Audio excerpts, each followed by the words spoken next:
we do what's called the game around the game. We're not just about live sports. We're about making the story and bringing the fans into the game, and that's exactly why advertisers love us, because they get involved with the action in more ways than one. It isn't just them sitting there watching a game. It's them hearing analysis, opinion, and really being part of it all.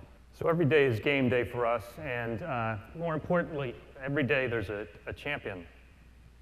And that just means that you've got to improve your game as you go along, like this guy says.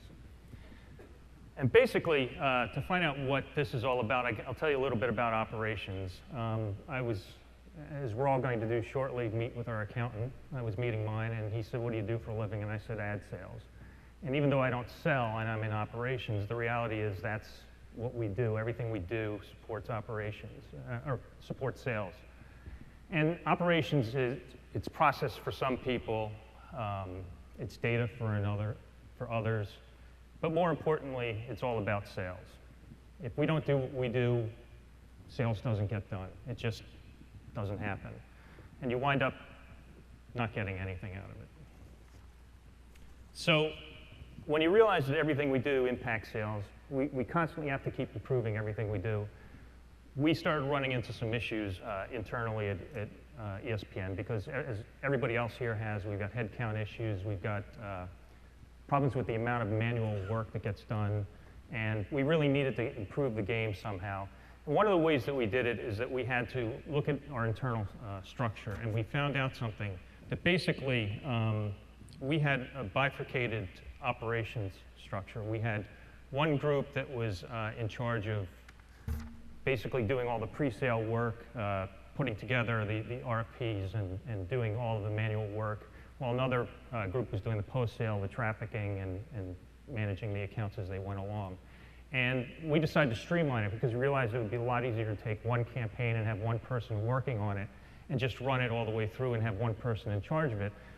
But you run into a bottleneck with this, because in particular the RFP process is so time consuming, and it's just so manual that you have situations where one person would wind up working for anywhere from 2 to 3 hours on an RFP. And with every agency having a different RFP structure and different naming conventions, it became very difficult for us to get through this bottleneck and institute this new structure that would be a little more streamlined. So we needed to find a solution. And basically what we did is we started thinking about how we could approach it. And one obvious answer is add more headcount, but we couldn't do that. It was, there were time constraints, there were constraints on income, there were constraints on space. And the alternative was to outsource it. And this is really a mission-critical situation. I mean, there's a lot of information on these RFPs that you don't want to turn over to somebody who doesn't have your primary interests at their core. But we really didn't have many options, so we put out some requests to see who would be interested in it. We went through a process of determining who we would go with, and ultimately Operative won out. And we brought them in to take a look at what we were doing and show them how this worked. Giving up control of this was, as I said, not easy. And as the RFP process is so important, we had to make sure that this transfer took place very smoothly, and we didn't really lose much in the turnover. So basically, we had Operative come in, and they started shadowing all of our account managers to see how they were doing the RFP process. They were taking notes. Operative was very good about making sure they stayed on top of this and they saw how it was working. So some of the solutions that we came up with to speed the process have been to allow the account managers to correct errors and send back revisions to be finished by Operative. We've made enhancements to our media kit and provided Operative a direct contact to the media kit manager.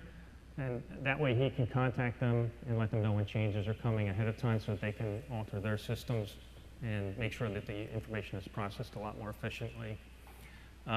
We have a single point of contact between Operative and ESPN for questions about the RFPs themselves. As Sheila mentioned, we have monthly meetings to review progress and discuss any issues. And Operative continues to shadow the account managers, but is continuing to do so on a spot basis. And the net result is that 7 months in, we're seeing fewer errors, as Sheila mentioned, and this allows our team to provide better, client service for the agencies because of this outsourcing. The tasks which Operative now does include requests for additional reporting, customized studies of data, revisions and re-expressions that would not normally be put in by ESPN's team. In the past, whenever we got special requests from the agencies, we tended to turn them away.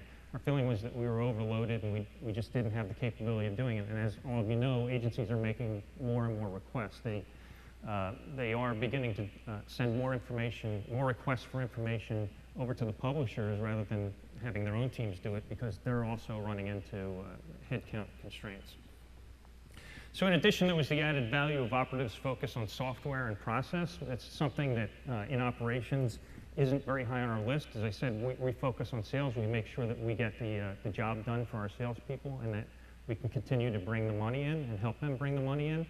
So when we turned it all over, they were able to do a lot of work and really standardize how to take the information and get it into the agency RFP structure. So that leaves ESPN's operations team in a relatively enviable position. While we're not completely free from the process right now, we will be in a short amount of time, but we'll continue to be working with Operative as we go along to make sure it maintains a high level of efficiency. We're also going to be turning over some of our international RFPs fairly soon, I hope.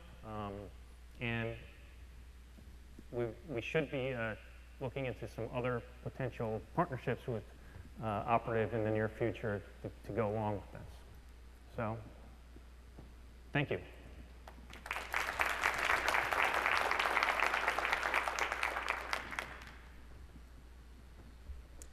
Just very interesting to see that turning over RFP responses, and that's just kind of something I took a note on today. And how did you get, what was sales' response to that pitch at first, and how did you help bring them to comfort? Like we like to say at our table, loving, hugging, squeezing, to get them all comfortable with that? Yeah, they were resistant. They were kind of questioning, is it good to send us information outside of the organization? And it's a difficult thing to overcome. I think the bigger problem, though, wasn't necessarily sales, it was the account managers themselves. When you're not in control of something, you kind of lose touch with it, and they felt that the possibility for error was greater by something else. We actually had to sell our own account managers on this. That really was the big thing. Sales was not as much of an issue. Once we convinced them that this was going to help us scale a lot more efficiently, particularly internationally, they kind of said, okay, they're not interested in seeing our operations department double in size because agencies push more work on us. They're interested in getting the information back and into the agencies quickly.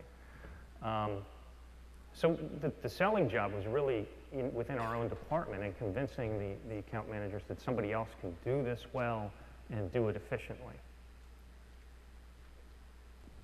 And so are you setting your whole pipeline there, or are you holding some back and doing some internally, or is it everything goes out? We started out slowly. We started with only one account manager and slowly worked our way up. At this point, we're about 90% of what we get goes right over to Operative. We occasionally have situations where you get a last-second request, and particularly on the West Coast. The account managers at that point will probably do it on their own just to get it done as fast as they can. But generally speaking, everything is going over to Operative at this point.